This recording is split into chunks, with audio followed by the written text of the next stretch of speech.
Hey guys, welcome back to the channel.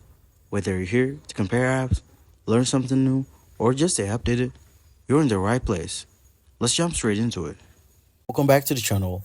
Today, we're breaking down the difference between Ubuntu, Xubuntu, Lubuntu, and Kubuntu in 2025. Sounds funny, right? So you can pick the right one for your needs. Starting with Ubuntu, this is the flagship version, offering a polishing and user-friendly experience with the GNOME desktop environment.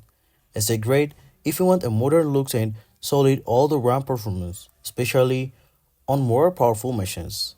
Moving to Xubuntu, it uses XFCE desktop, which is lighter and more customizable.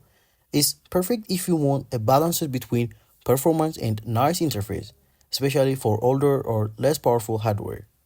Then there is Lubuntu, which is the lightest of the bunch, which is use LXQt desktop. It's built for a maximum speed and minimal source use. If you use your PC or laptop, it's pretty old, or you want the fastest system possible, Lubuntu is the way to go.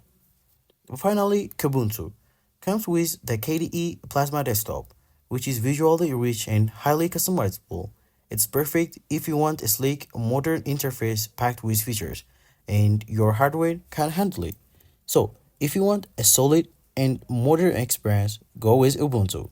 For lightweight but still nice looking, Xubuntu is a good middle ground.